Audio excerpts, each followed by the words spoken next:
இவ்வளவு நேரம் எடுத்துக்கொண்டது. நான் வழக்கம் போல வழியிலே மாட்டிக்கொண்டேன்.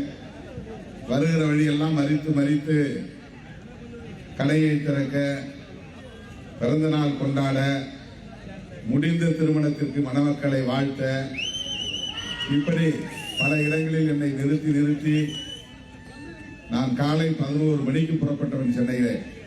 இங்கே வந்து சேர 9 மணி ஆகிவிட்டது. கிட்டத்தட்ட 10 மணி நேரம் சென்னையிலிருந்து நான் செஞ்சிக்கு வர அண்ணன் அவர்கள் வந்திருப்பார் என்கிற பதற்றத்தோடு நான் ஓடி வந்தேன். நல்ல வேளை அவரும் சென்னையிலிருந்து புறப்பட, சட்டமன்றத்தை முடித்துக் கொண்டு புறப்பட நேரம் எடுத்துக்கொண்ட நிலையில் இப்போது வந்து சேர்ந்திருக்கிறார்.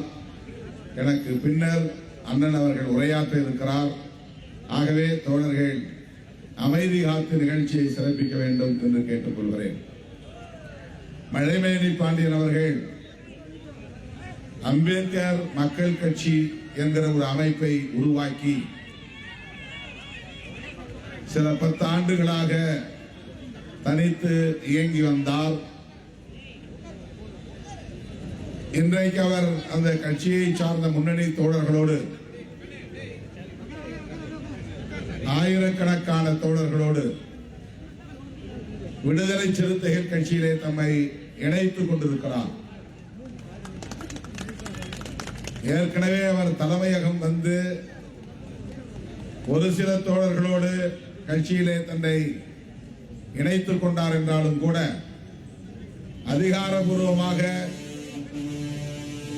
அனைத்து மாவட்ட பொறுப்பாளர்கள், மாநில பொறுப்பாளர்கள், ஒன்றிய பொறுப்பாளர்கள், நகர பொறுப்பாளர்கள் உட்பட அனைவரும் இடைகர விழாவாக இந்த விழாவை அவர் ஒருங்கிணைத்திருக்கிறார். ஏற்கனவே 2 முறை தேதி தள்ளி போனது. முதலில் ஒரு தேதியை கொடுத்து 14ஆம் தேதிக்கு தள்ளி வைத்தோம். 14ஆம் தேதி தவிர்க்க முடியாத வேறொரு நிகழ்ச்சியில் நான் சென்னையிலே பங்கேற்க வேண்டியிருந்தது. அதனால் இந்த தேதிக்கு தள்ளி வைத்தோம். அண்ணன் அவர்களும் தொலைபேசியிலே தொடர்பு கொண்டு திமுக அதே நாளில் செஞ்சியிலே ஒரு பொதுக்கூட்டம் நடத்த வேண்டிய சூழலில் இருக்கிறோம். ஆகவே நாம் ஒருவருக்கொருவர் தேதியை மாற்றிக்கொள்வது சரியாக இருக்கும் என்று சொன்னதன் அடிப்படையில் நாங்களே மாற்றிக்கொள்கிறோம் என்று மாற்றிக்கொண்டோம். நான் வேறு சில நிகழ்ச்சிகளுக்கு செல்ல வேண்டிய கட்டாயமும் இருந்தது. இன்றைக்கும் தள்ளி வைக்க வேண்டிய ஒரு நெருக்கடி உருவானது. அது நான் மழைமேனி பாண்டியனுக்கு சொல்லவில்லை, யாருக்கும் சொல்லவில்லை. 19ஆம் தேதி 20ஆம் தேதி 2 நாள், இன்றும் நாளையும் டெல்லியிலே முக்கியமான ஒரு கமிட்டி கூட்டம், நான் உறுப்பினராக இருக்கிற டிஃபென்ஸ் கமிட்டி என்கிற பாதுகாப்புத்துறை நிலைக்குழு, அந்த குழுவின் உறுப்பினர் என்கிற முறையில் நேற்றே நான் டெல்லிக்கு போயிருக்க வேண்டும். இன்றைக்கும் கூட்டம், நாளைக்கும் கூட்டம். ஆனால் மீண்டும் இந்த நிகழ்வை தள்ளி வைக்கும்படி மழைமேனி பாண்டியனிடம் சொன்னால் அவர் இடி மின்னல் மழை என்று ஆத்திரப்படுவார், வருத்தப்படுவார், கோபப்படுவார். ஆகவே நாம் இதை தள்ளி வைக்க வேண்டாம், அந்த குழு கூட்டத்திற்கு கூட போகாமல் இருந்தாலும் செஞ்சிக்கு போயே தீர வேண்டும் என்று நான் உறுதியோடு இருந்து இப்போது வந்திருக்கிறேன். 4 மணி 5 மணிக்கு இங்கே வந்து மேடைக்கு 6 மணிக்கு வர வேண்டும் என்றுதான் திட்டமிட்டோம். மழைமேனி பாண்டியனும் அதைத்தான் சொன்னார். 6:30 மணிக்கு வந்தால் சரியாக இருக்கும், எனவே விரைந்து வாருங்கள் என்று சொல்லி இருந்தார். நம்முடைய தோழர்கள் எப்போதுமே நான் ஒரு நிகழ்ச்சிக்கு ஒப்புதல் தந்தால் அதை ஒட்டி 20-30 நிகழ்ச்சிகளை ஏற்பாடு செய்து விடுவார்கள். என்கிட்ட கேட்கறதே கிடையாது. செஞ்சியில் ஆபீஸு, தீவனூர்ல ஆபீஸு, அப்புறம் வழியில் ஏதோ ஒரு ஊர்ல திறந்த வீட்டை திறக்கிறது நிகழ்ச்சி போனாங்க. இப்ப திறந்த கடையை திறக்கிறது வாங்க கூப்பிட்டு நிற்கிறான் ஒரு தம்பி.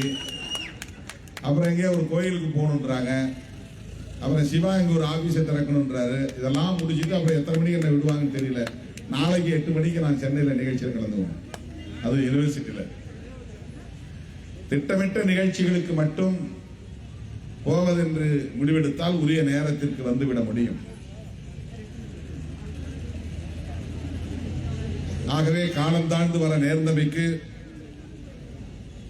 மழைமேனி பாண்டியன் உள்ளிட்ட இன்றைக்கு கட்சியிலே சேர்ந்திருக்கிற முன்னணி தோழர்கள் அனைவரிடத்திலும் நான் எனது வருத்தத்தை தெரிவித்துக் கொள்கிறேன். ஏன்னா அவ்வளவு முயற்சி 3 முறை தள்ளி வைத்து இந்த நிகழ்ச்சியை அவர் ஒருங்கிணைத்திருக்கிறார். அவர் இந்த கட்சியிலே இணைந்ததில் நான் மகிழ்ச்சி அடைகிறேன், மனப்பூர்வமாக வரவேற்கிறேன். அவரோடு இணைந்த தோழர்கள் அத்தனை பேரையும் விடுதலை சிறுத்தைகளை வரவேற்று வாழ்த்துகிறேன். ஏதேனும் இன்னொரு அரசியல் கட்சியிலே போய் இணைய வேண்டும் என்று எண்ணாமல்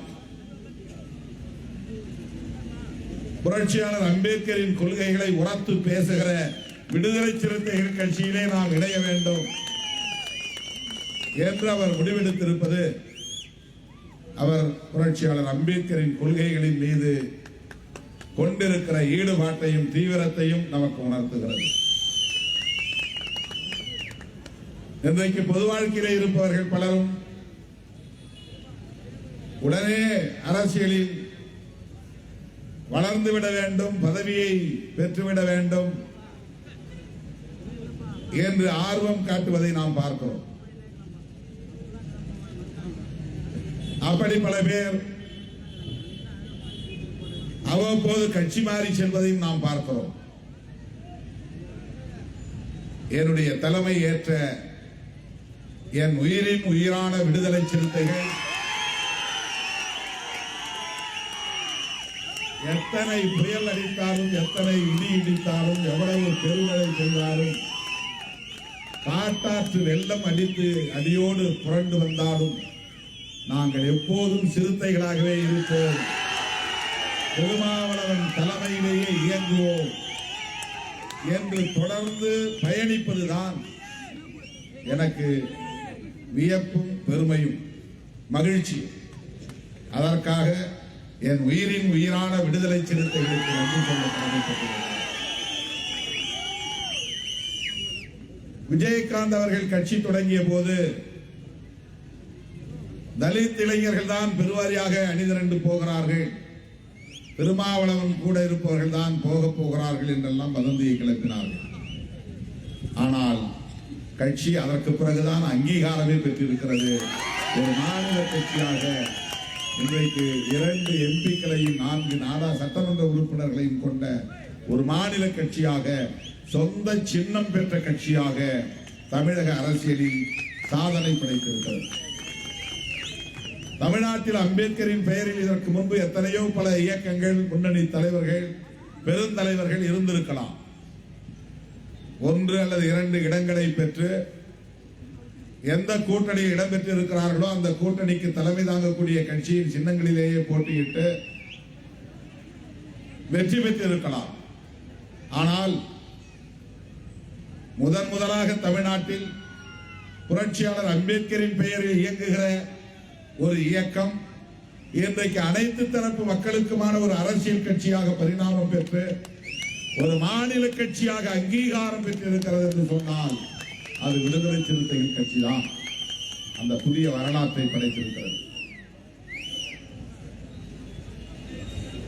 இது அவ்வளவு எளிதான ஒன்று அல்ல.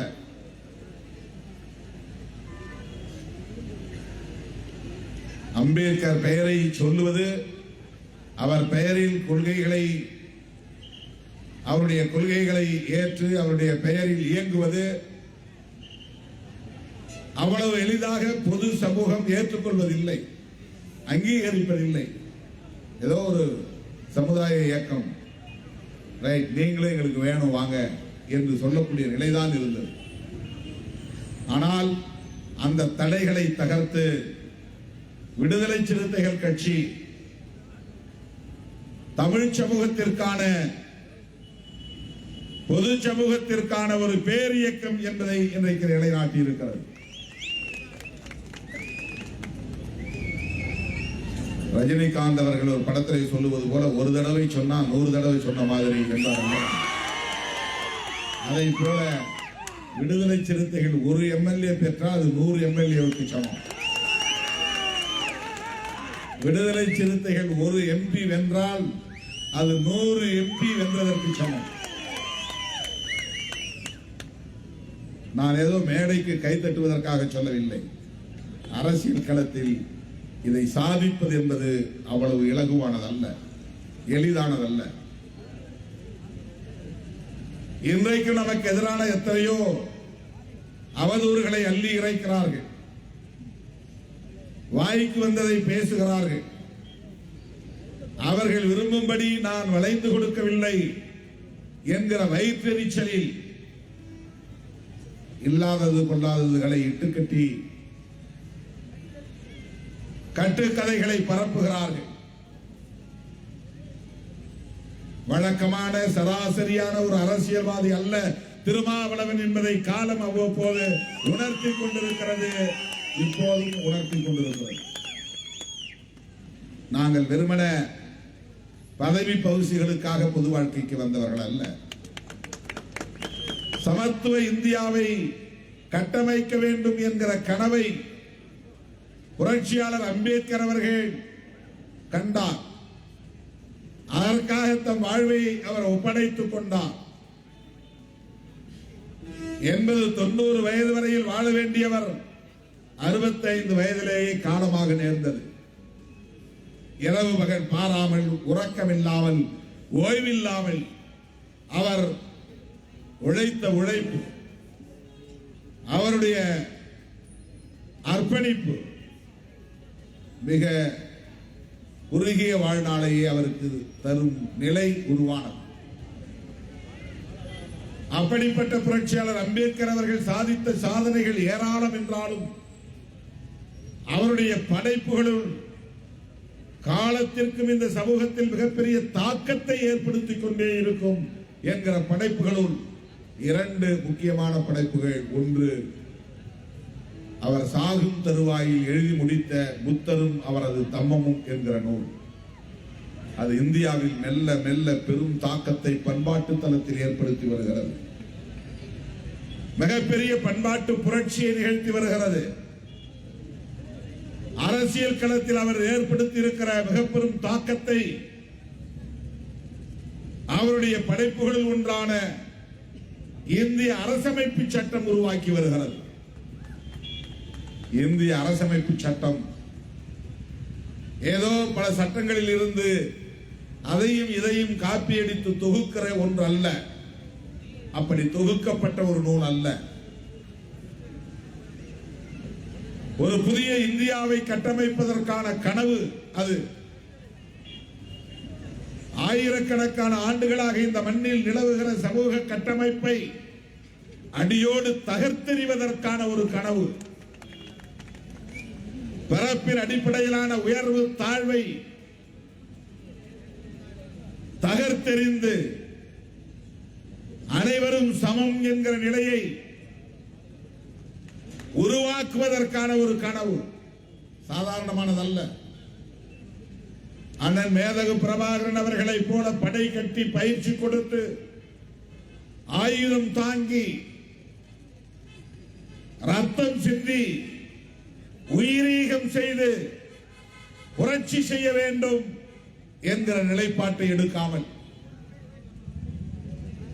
படை கட்டாமல், பயிற்சி அளிக்காமல், ஆயுதம் தரிக்காமல், ரத்தம் சிந்தாமல் ஒரு புரட்சியை உருவாக்க முடியும் என்று சொன்னால் அது புரட்சியாளர் அம்பேத்கர் ஒருவரால் தான் நிகழ்ந்து கொண்டிருக்கிறது. அந்த புரட்சிக்கான வெடிமருந்து கிடங்கு அவர் எழுதிய அரசமைப்பு சட்டம். அந்த புரட்சிக்கான ஆயுத கிடங்கு அவர் எழுதிய அரசமைப்பு சட்டம். அந்த புரட்சிக்கான ஏவுகணைகள் புரட்சியாளர் அம்பேத்கர் எழுதிய அரசமைப்பு சட்டம். இது வெறும் சட்டம் கிடையாது. சனாதன தர்மம் உருவாக்கி வைத்திருக்கிற சமூக கட்டமைப்பை தவிடுபடியாக்கிவிட்டு சமகாலத்தில் ஒரு புதிய சமூக கட்டமைப்பை உருவாக்குவதற்கான ஒரு மகத்தான கோட்பாட்டு பெட்டகம் அரசமைப்பு சட்டம் என்பது. ஒரே நேரத்தில் ஒன்றை தகர்க்கிற வேலையையும் அது செய்கிறது, இன்னொன்றை கட்டி எழுப்புகிற வேலையையும் அது செய்கிறது. ஒரே நேரத்தில் பழமையை இடித்து நொறுக்குகிறது, புதுமையை கட்டமைக்கிறது. அதுதான் அரசமைப்பு சட்டம். RSS உள்ளிட்ட சங் பரிவார்களின் முதல் எதிரி காங்கிரஸ் இல்லை. தேர்தல் களத்தில் அவர்கள் எதிரிகள். உண்மையான எதிரி அவர்கள் வெளியில் சொல்லாமல், வெளிப்படையாக சொல்லாமல் தங்களின் முதல் எதிரி என்றவர்கள் அடையாளப்படுத்துவது இந்திய அரசமைப்பு சட்டம் தான்,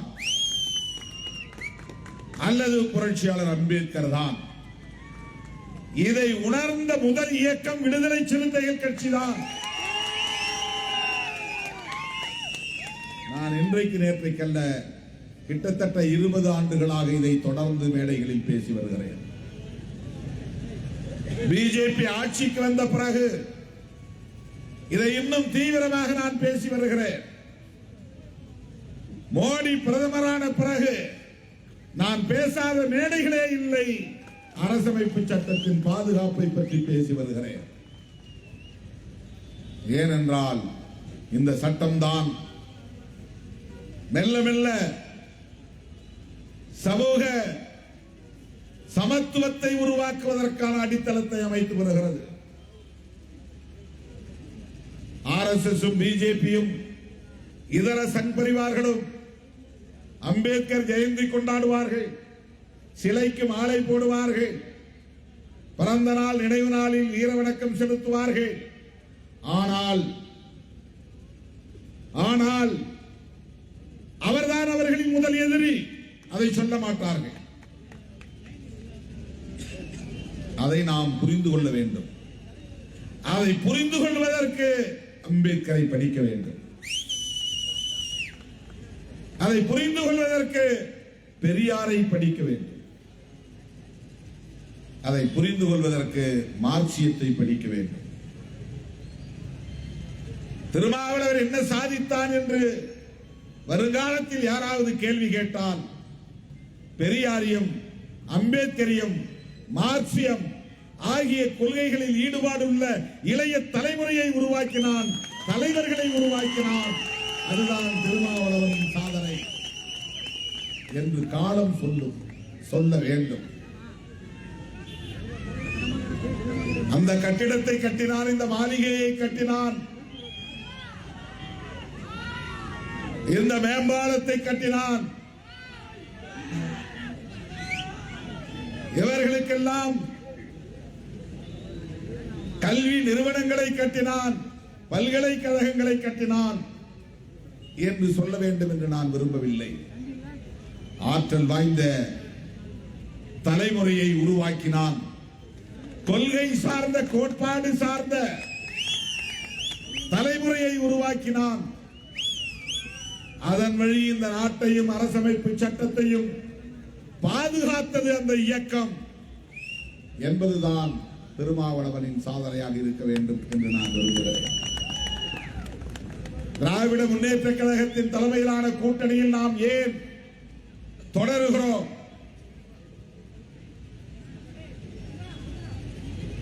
அதிமுக கூட்டணிக்கு அல்லது புதிதாக உருவாகி இருக்கிற விஜய் கட்சி தலைமையிலான கூட்டணிக்கு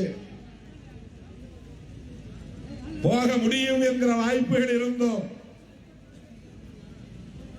அல்லது எங்கள் அணிக்கு வாருங்கள் என்று அழைப்புகள் இருந்தோம்.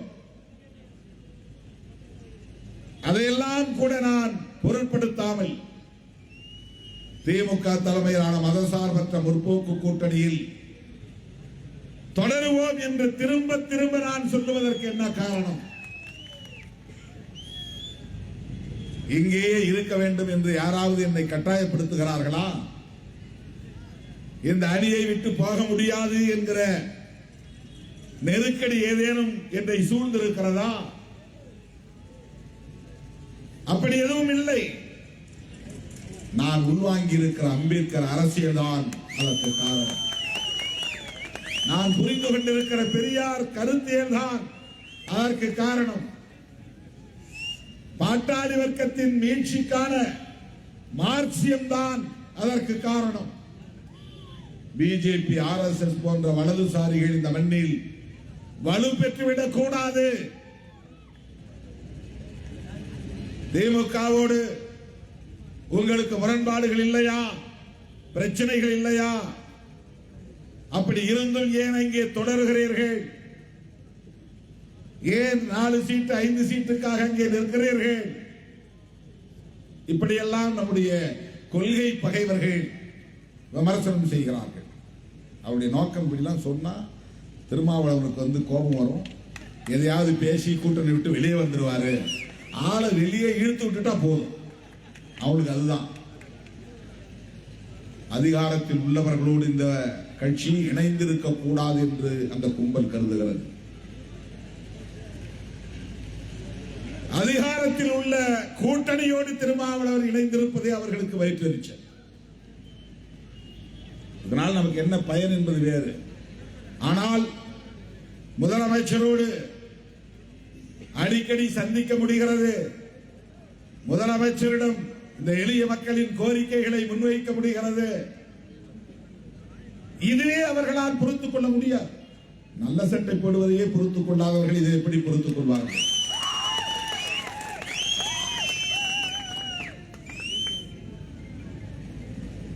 கைகட்டி வாய்ப்புத்தி நின்றவர்கள் இன்றைக்கு மடிப்பு கலையாத சட்டை போட்டுக்கொண்டு முறுக்கு மீசையை வைத்துக் கொண்டு வீறு நடை போடுகிறார்கள் என்பதை எப்படி அவர்களால் பொறுத்துக் கொள்ள முடியும்? ஆகவே நம்மை ஆத்திரப்படுத்த பார்க்கிறார்கள். உணர்ச்சியை சீண்டி பார்க்கிறார்கள். அதற்கெல்லாம் அசைந்து கொடுக்கிறவன் அல்ல திருமாவளவன். நாங்கள் கொள்கை நிலைப்பாட்டின் அடிப்படையில் ஒரு முடிவை எடுத்திருக்கிறோம். 6 8வது நாளோ 8 10வது நாளோ நாளைக்கு திருமாவளவன் முதலமைச்சராகிவிடப் போவதில்லை. என்ன எடப்பாடி கிட்ட போனா எத்தனை சீட்டு கொடுத்துருவார்? அவங்க சொல்றபடி வாதப்படி பார்ப்போம். அந்த சீட்டுகளில் அத்தனையிலும் 100% வெற்றி பெற்றுவிட முடியுமா? ஒருவேளை வெற்றி பெற்றாலும் அவர் என்ன ஆட்சி அதிகாரத்தில் பங்கு கொடுப்பாரா? 2.5 மாசம் நீங்க முதலமைச்சர், 2.5 மாசம் நான் முதலமைச்சர் அப்படின்னு பகிர்ந்தளிக்க தயாரா இருப்பாரா? ஆசை மூட்டி வெளியே வா, உனக்கு நான் 10 15 20 தரேன்னு சொல்லுவாங்க. அவ்வளவுதான். அதனுடைய நோக்கம் திமுக கூட்டணி பலமாக இருக்கக்கூடாது. திமுக கூட்டணியை பலவீனப்படுத்துவது பிஜேபியின் செயல் திட்டங்களில் ஒன்று. ஏன்னா அவன் எல்லா மாநிலங்களிலும் விளையாட்டு பார்த்துட்டான். தமிழ்நாட்டில் விளையாட முடியல. கர்நாடகாவில் அவனால ஆட்சி பிடிக்க முடிஞ்சது. மகாராஷ்டிராவுக்குள்ள புகுந்து அங்கேயும் குழப்பி ஆட்சியை கைப்பற்ற முடிந்தது. பீகாருக்குள்ள நுழைஞ்சு நிதிஷ்குமாரோட சேர்ந்து ஆட்சி அதிகாரத்துக்குள்ள நுழைய முடிந்தது. ஒடிசாவில் நவீன் பட்நாயக்கு தவிர வேறு யாரும் முதலமைச்சராக வரவே முடியாது என்கிற நிலையை மாற்றி அங்கேயும் குழப்பத்தை உருவாக்க முடிந்தது. மேற்கு வங்கத்திலும் அவர்களால் வாலாட்ட முடிந்தது. ஆனால் அவர்களால் வாலாட்ட முடியாத ஒரே மாநிலம் தமிழ்நாடு தான். குழப்ப முடியாத ஒரே மாநிலம் தமிழ்நாடு தான். திமுக அதிமுக என்கிற 2 திராவிட கட்சிகள், பெரியார் அரசியலை பேசுகிற கட்சிகள் வலுவாக இருக்கின்றன. அவர்களுக்கு பக்கத்துணையாக இந்த அரசியல் கட்சிகளும் விசிக போன்ற கட்சிகளும் இருக்கிறார்கள். இவர்களுக்குள் ஊடுருவி அந்த வாக்காளர்களை தம் பக்கம் சேர்த்து பலவீனப்படுத்தி இங்கேயும் காவி கொடியை பறக்க வைக்க வேண்டும் என்பதுதான் அவர்களின் நோக்கம். அதற்காகத்தான் பெரியாரை இன்றைக்கு சாடுகிறார்கள். பெரியார் என்ன செய்து விட்டார், சாதித்து விட்டார்? சில பேர் அவர்களுக்கு துணையாக இன்றைக்கு இயக்கம் கட்டி பெரியாரை விமர்சிக்கிறார்கள். நன்றி மறந்த நிலையில் பெரியாரை விமர்சிக்கிற இயக்கங்கள் இங்கே பல உருவாகி இருக்கின்றன. RSS காரனும் தமிழ் தேசியம் பேசுகிற போலிகளும் ஒரே குரலை எழுப்புகிறார்கள், பெரியார் இங்கே என்ன சாதித்து விட்டார் என்று. தோழர்களே, புரட்சியாளர் அம்பேத்கருக்கு அந்த காலத்தில் ஒற்றை நம்பிக்கைக்குரிய நண்பராக இருந்தவர் தந்தை பெரியார். தமிழ்நாட்டுக்கு வந்தபோது தலித் இயக்க தலைவர்கள் கூட யாரும் அவரை பெரிதாக ஏற்றுக்கொள்ளவில்லை. அப்படி இந்த தலித் இயக்க தலைவர்கள் எல்லாம் அந்த காலத்தில் காங்கிரஸில் இருந்தார்கள். மரகதம் சந்திரசேகர் காங்கிரஸிலே இருந்தார், இளைய பெருமாள் காங்கிரஸிலே இருந்தார், கக்கன் காங்கிரஸிலே இருந்தார். அப்படி சொல்லிக் கொண்டே போகலாம். தென்காசி அருணாச்சலம் காங்கிரஸிலே இருந்தார். குடியரசுக் கட்சி தலைவர்கள் காங்கிரசுக்கு ஆதரவாக இருந்திருக்கிறார்கள்.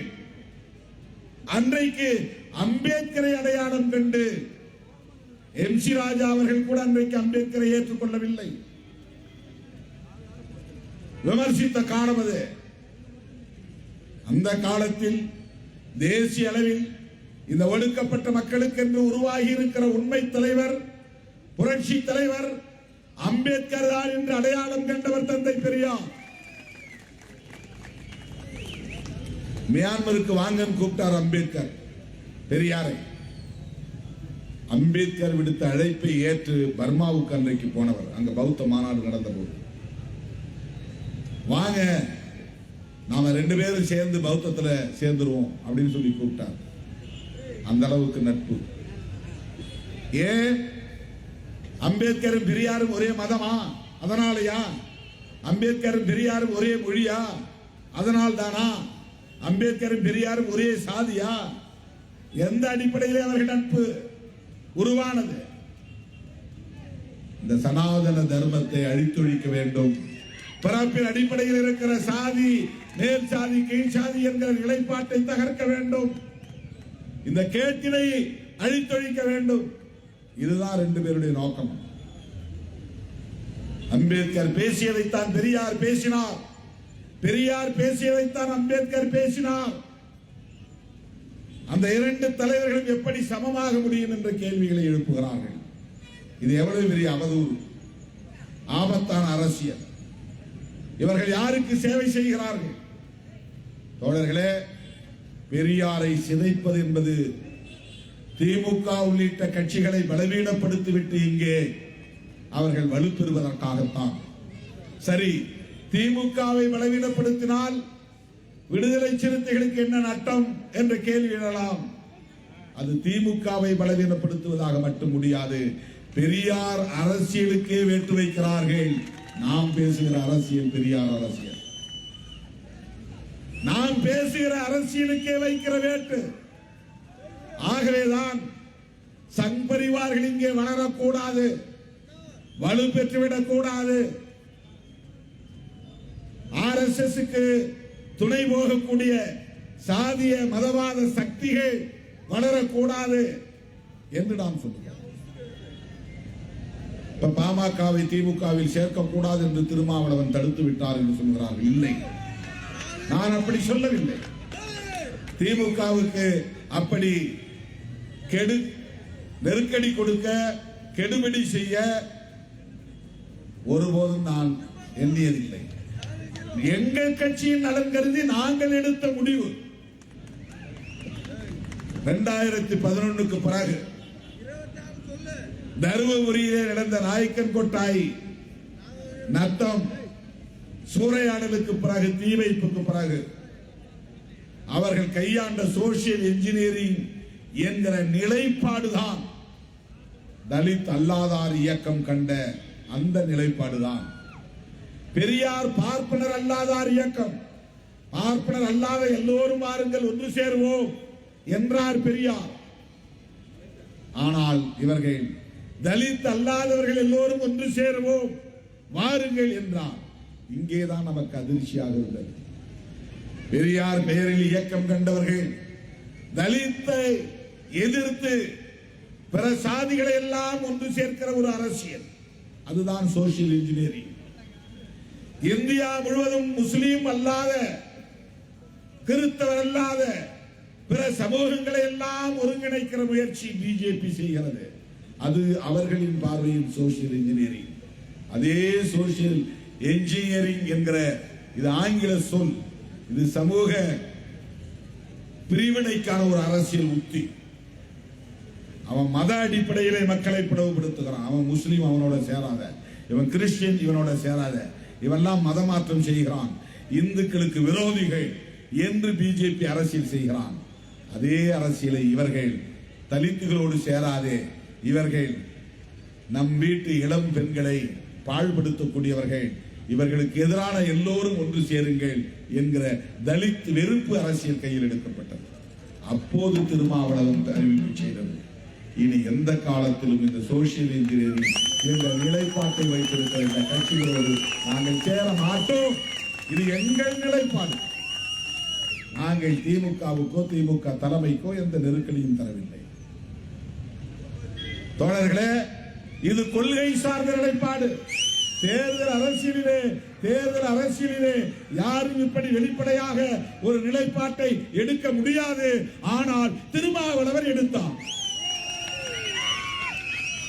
இதனால் பாதிப்பு வருமா? அதை பற்றி நாங்கள் கவலைப்படவில்லை. எதிர்காலத்தில் எம்எல்ஏக்கள் இல்லாமல் போவார்களா? அதை பற்றி நாங்கள் கவலைப்படவில்லை. எதிர்காலத்தில் திருமாவளவன் எம்பி ஆக முடியாமல் போகுமா? அதை பற்றி நான் கவலைப்படவில்லை. புரட்சியாளர் அம்பேத்கரின் சிந்தனைகளை பாதுகாப்பது மட்டும்தான் எங்கள் நோக்கம். அவர் உருவாக்கிய அரசமைப்பு சட்டத்தை பாதுகாக்க வேண்டும் என்பதுதான் நோக்கம். அந்த புரட்சியாளர் அம்பேத்கரின் கொள்கைகளை ஏற்றுக்கொண்ட மழைமேனி பாண்டியரும் அவருடைய தோழர்களும் இன்றைக்கு வேறொரு கட்சியை தங்களை இணைத்துக் கொள்ள வேண்டும் என்று முனைப்பு காட்டாமல் திருமாவளவன் தலைமையை ஏற்கிறோம், அம்பேத்கரின் அரசியலை காக்க என்று முன்வந்திருப்பதை எண்ணி நான் பெருமைப்படுகிறேன், மகிழ்ச்சி அடைகிறேன். தோழர்களே, தேர்தல் நெருங்கிவிட்டது. நம்முடைய கூட்டணி 200 இடங்களுக்கு மேல் வெற்றி பெற வேண்டும்.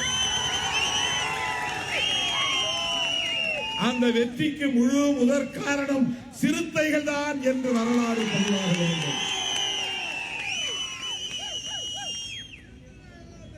அப்போதுதான் தமிழ்நாட்டை காப்பாற்ற முடியும். தமிழ்நாடு காப்பாற்றப்பட்டால் தான் இந்தியாவை காப்பாற்ற முடியும். தமிழ்நாடு காப்பாற்றப்பட்டால் தான் அரசமைப்பு சட்டத்தை பாதுகாக்க முடியும். அதற்கான உத்தி என்ன என்பது திருமாவளவனுக்கு தெரியும். ஆட்சிக்கு போய் உட்கார்ந்துதான் செய்ய வேண்டும் என்று இல்லை. அதிகாரத்தில் பதவியில், அமைச்சர் பதவியில் இருந்துதான் செய்ய வேண்டும் என்று இல்லை.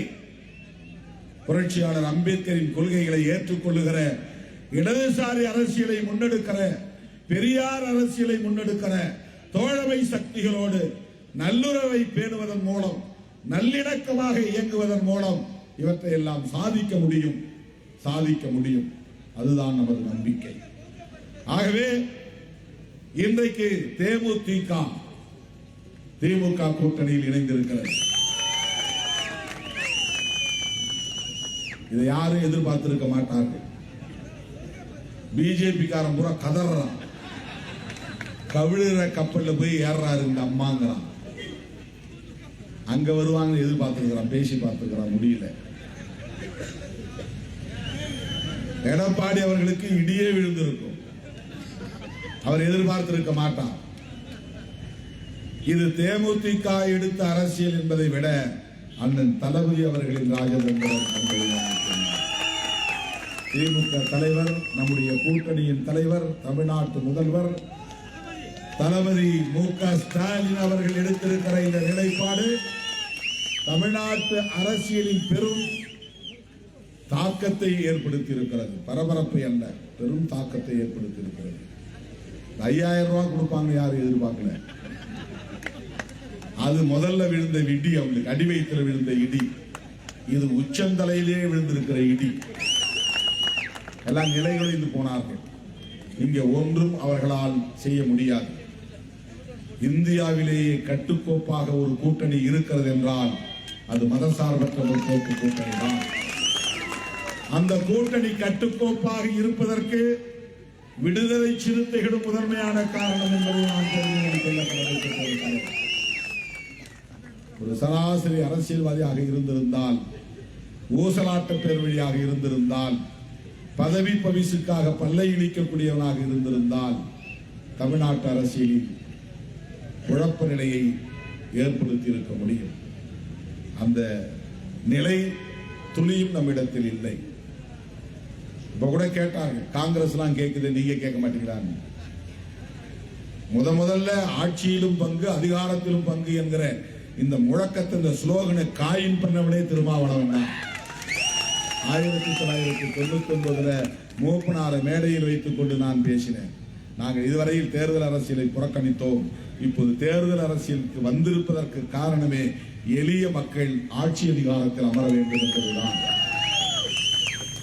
எங்களுக்கு அதிகார பகிர்வு தேவை. இதுதான் நான் 99 முதலில் மூப்பனார் அவர்களின் கையை கோர்த்த போது சொன்ன முழக்கம். நாங்க ரெடி, நீங்க ரெடி, ஆனா நாங்க உங்களோட சேர ரெடி இல்ல அப்படின்னு நான் சொல்லுவேன். யாருன்னு உங்களுக்கு தெரியலையா? விசில் அடிக்கிறவங்க தான். விசில் அடிச்சு கூப்பிட்டாங்க. நாங்க ரெடி. எதுக்கு? ஆட்சியிலும் பங்கு அதிகாரத்திலும் பங்கு. நாங்க சொன்னோம், எங்களாலே அதை உருவாக்கி கொள்ள முடியும். அதற்கான காலம் கனியும். திருமாவளவன் கணிப்பு இதுவரையில் தவறவில்லை. இந்த கட்சியை அங்கீகாரம் பெற்ற கட்சியாக மாற்றியே தீர்வோம் என்று நான் எடுத்த உறுதி, அந்த சபதம் நிறைவேறி இருக்கிறது. எதிர்காலத்தில் அதிகார பகிர்வையும் வென்றெடுக்க முடியும். ஆனால் அதற்கான காலம் இப்போது இல்லை என்பதை நாங்கள் உணர்ந்திருக்கிறோம். எனவே காங்கிரஸ் தோழமை கட்சி என்கிற உரிமையோடு கேட்கிறது, அது ஒன்றும் தவறில்லை. அதனால் இந்த அணி உடையும் சிதறும் என்று எதிர்பார்த்துக் கொண்டிருந்தார்கள். எதிர்பார்த்தவர்களின் மண்டை உடையும்படி தேமுதிக பொத்தென்று அவர்களின் உச்சந்தலையிலே இடியாக விழுந்துவிட்டது. தோழர்களே, நம்முடைய அணி நாளுக்கு நாள் வலுப்பெற்று வருகிறது. இந்த அணி மக்களிடத்திலே செல்வாக்கோடு இருக்கிறது. எதிர்கட்சிகள் இன்னும் ஒன்று சேர முடியவில்லை. விஜய் அவர்களை தேடி ஒரு கட்சி கூட போய் இன்னும் சேரவில்லை. ஏற்கனவே கூட்டணியில் இருந்த கட்சிகள் இன்னும் அதிமுக கூட்டணியில் சேருவதற்கு சில கட்சிகள் தயக்கம் காட்டிக் கொண்டிருக்கின்றன. அவங்க எல்லாம் நாங்க சொல்ற கட்சி தான் ஆட்சிக்கு வரும் சொல்லிட்டு வெளியில் இருக்கிறாங்க. தோழர்களே, திராவிட முன்னேற்ற கழகத்தின் தலைமையிலான மதசார்பற்ற முற்போக்கு கூட்டணி, விடுதலை சிறுத்தைகள் அங்கம் வகிக்கிற கூட்டணி, வலதுசாரிகளை வீழ்த்துகிற வலிமை பெற்ற கூட்டணி, சனாதன சக்திகளுக்கு இந்த மண்ணிலே இடமில்லை என்று அவர்களை விரட்டி அடிக்கிற வலிமையுள்ள கூட்டணி. 2026 சட்டப்பேரவை பொதுத் தேர்தலில் மாபெரும் வெற்றி என்கிற செய்தி பதிவாக வேண்டும்.